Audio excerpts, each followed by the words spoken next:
Welcome to the final in our Agile PM plugin series, tutorial 14. For those of you who've joined me in the entire journey, which is over 30 videos and over 3 hours of content, I want to thank you so much for hanging in there. And I hope that the time you've invested in absorbing what I've been saying and hopefully learning some things from it has paid itself back many times over. In this final tutorial, I want to share with you 5 key learnings that I've learned, sometimes taking too long to do that, from over 50 years of project management, running projects, observing projects, rescuing projects, reading about them, writing about them, and most importantly, having so many hours of conversation with thousands of PMs in my project management courses that I used to run. The first of these lessons, and please note the lessons aren't in any order in terms of significance, they're all equal, is this.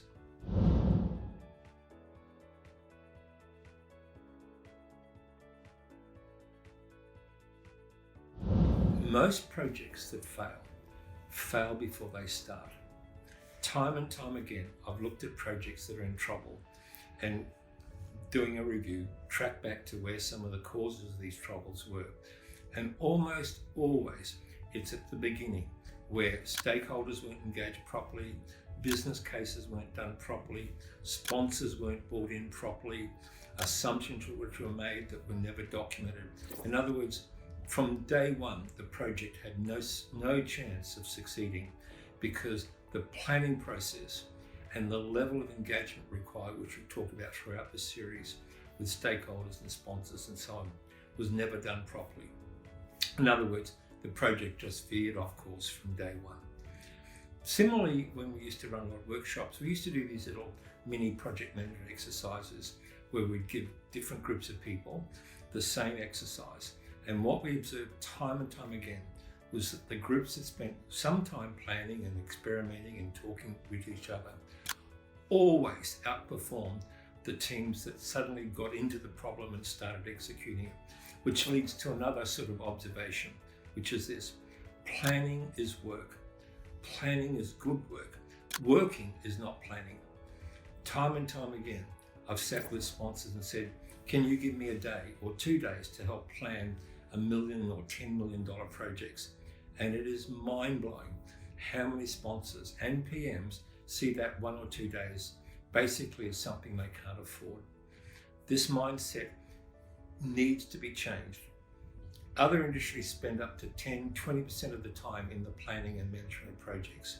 Cutting corners in planning is simply condemning projects to failure.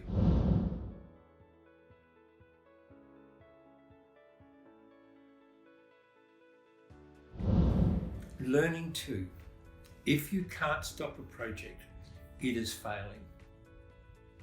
And what I mean by that is a good example, one of the most dramatic examples was the 1996 Atlanta Olympics, where IBM had been warned many times before that the project that they do, because IBM, by the way, had a 30-year plus contract to supply computing equipment to the Olympics, very lucrative contract for IBM.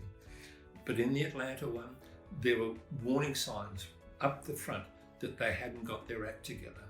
And there was a wonderful article in a Time magazine which quoted, IBM continued to rush into the valley of unjustified optimism. You get this pressure on projects where you're committed, you're invested, and you're just going to continue to execute, even if you're on the wrong path, as what happened for IBM.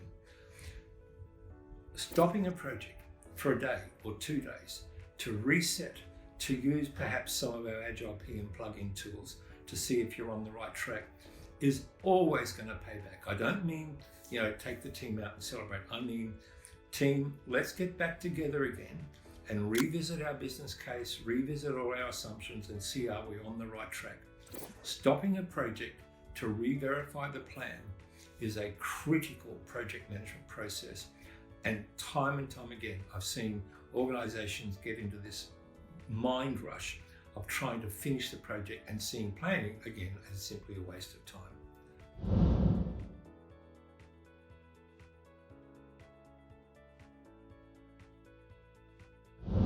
Learning 3. You are only as good as your team. Full stop. We've talked about the importance of people, and Chris, especially in tutorial 13, which literally just scratched the surface. But you're a project manager. Your role is completely dependent upon the competence and quality and the emotional commitment of your team to the job. Any time you spend investing in your team, helping them feel better, seeing where you can help them, mentoring them, coaching them, is going to pay back many times. Typically, you don't get to choose who your team is in the modern project management world. So one of the most important roles you have, apart from delivering something, which by the way, completely depends on how well you've built your team.